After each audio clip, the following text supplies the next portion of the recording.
My name is Lauren. I'm the infectious disease case manager here at the Ross County Health Department, and today we're going to be talking to one of our residents here in Ross County that has a very good story that she wants to share.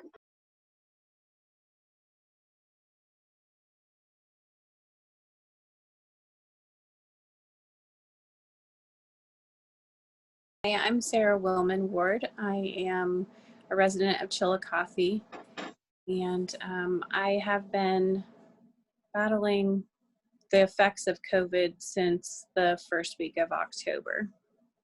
Yes.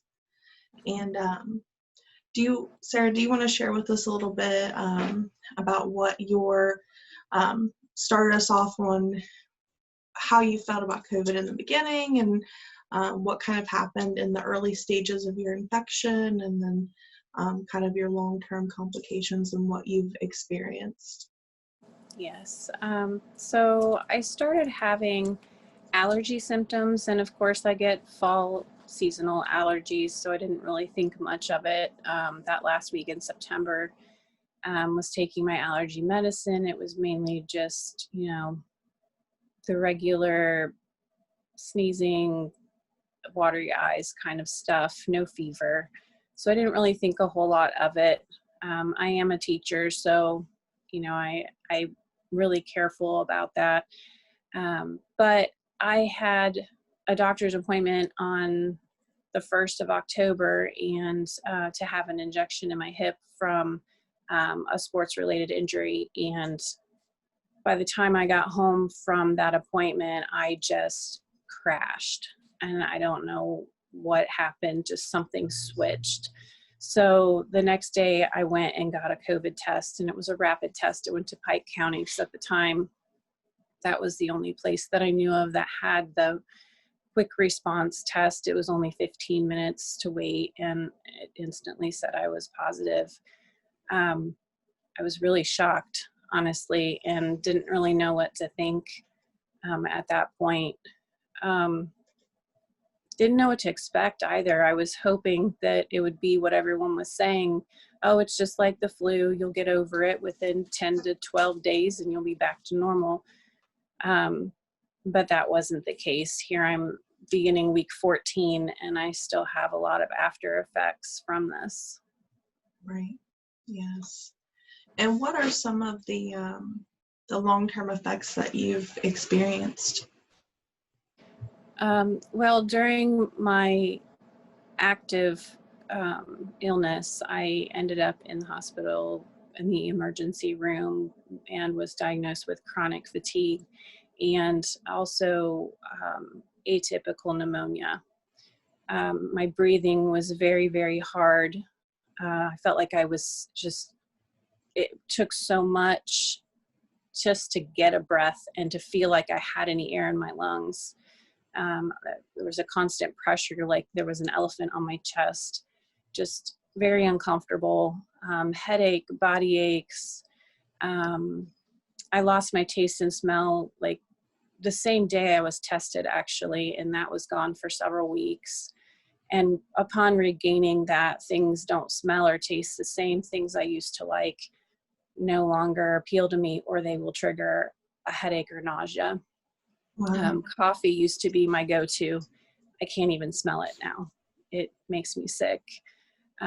Things that are too sweet irritate me. Things that are bitter. Salt is the only thing that tasted the same to me. I think pretty much everything else has kind of changed. My symptoms have been changing this whole time. There were times where it was mainly the body aches. I would get cramps or muscle spasms, specifically in my legs and my arms, tingling sensations, shoots of pain up and down my limbs, not just my muscles, but in my joints as well. Just so many different things. Wow. And it's right now, the worst thing is the brain fog. I'll lose track of what I'm saying in the middle of a sentence. I'll go into a room and forget why I was even going in there. I haven't been able to locate my glasses in 3 weeks. I have no idea where I put them. These are my backup glasses. So things like that, it's very frustrating. The headaches have been really intense lately, and that's been more of the issue. My eye pressure and pain has been severe to the point that watching TV in my house, I'm wearing sunglasses.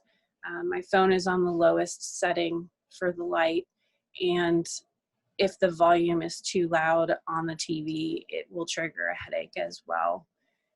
And it's just like a pulsating through my entire skull, and it's not the same as anything I've ever experienced having had headaches in the past. Wow. So you've been battling with these symptoms for going on 3 months, like 3 whole months now, and Yes. you have not felt back to your normal since No. you first got sick. Wow. And I mean, are you able to do any of the activities that you used to enjoy, really? I was a runner prior to this. I had run a couple of half marathons and the Buck 50 that goes to Chillicothe. This was my 3rd year. I was supposed to participate in that. Due to injury, I wasn't able to this year. But I had a goal for running 700 miles this year. I think I did 640 last year. I was averaging about 20 to 30 miles a week before I got sick. And it's just been a struggle to walk right now. I started out with just literally walking 4 houses up and back. Now I'm up to about 1.8 miles, but it takes me a lot longer than it normally would. You know, as a runner, I could run between an 8.5 and a 9-minute mile, and now it takes me about 25 minutes to walk a mile. And did you ever imagine prior to getting COVID that you would have these type of symptoms? I mean, you're pretty young and healthy, very healthy and active.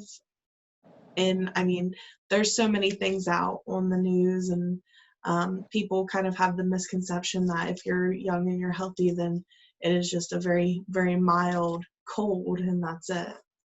Yeah, no, I had no idea it would be like this. I'm 41, and they made it sound like it was mainly people with underlying health conditions and older people who were primarily affected by this, and that's not really the case. And I'm finding with the amount of people that I know personally, they're kind of in the same boat. A lot of people are in my situation in their 30s and 40s, and they're athletic and they're, you know, active and healthy, and it's just a mystery why it's continuing. We don't understand. Yeah. Wow. And I mean, those are very severe symptoms too, to develop pneumonia, to not be able to breathe. How long do you think that you had those very severe symptoms, that you battled with those?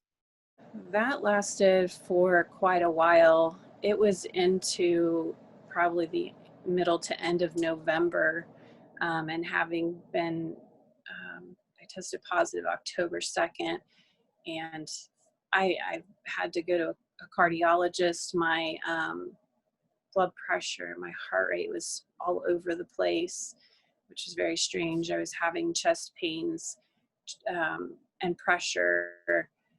Thankfully, all of that came back normal, but it just didn't make sense why it was normal. The fatigue was just overwhelming, and I've been to a pulmonologist to do a pulmonary function test, and I've had a CT, and they said that my pulmonary function test was normal, and my CT, most of the damage from what has happened has been resolved, but I honestly don't even know how much damage there was to begin with, because I haven't been able to have a follow-up with the doctor. Wow. I mean, that is just, I'm glad to see that you're, starting to get better, but 3 months is a long time, and like you said, there's still things that are lingering with you that are not the same as before. Yeah, I have not returned back to work yet. That's what I'm working towards right now. And as a teacher, it's really hard to miss a whole 9-week period of school, especially during the pandemic and our schools and doing a remote learning. So I'm really hoping that I'll be able to return next month and be able to make it halfway through a day in the beginning and not be completely exhausted, because when I overexert, it can set me back for days sometimes. Yes. And do you feel like that COVID has kind of taken a part of your life from you? I do. I honestly haven't been driving either. I've just now driven twice. I tried once at night with my daughter in the car, and the headlights were just absolutely horrible. I almost needed sunglasses, but my night vision has gotten so much worse from this too. And of course, daytime, the sunlight in my eyes, I had a hat and sunglasses on, and that was still overwhelming.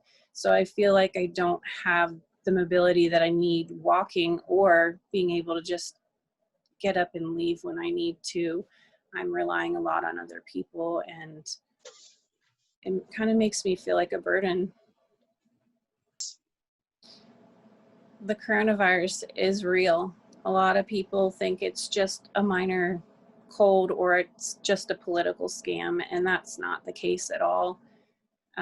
In the beginning, I thought I would get over it really quickly being healthy, and that's not the case. So people need to really be aware that this affects your entire body, and it affects each person so uniquely that you can't anticipate how it's going to affect you.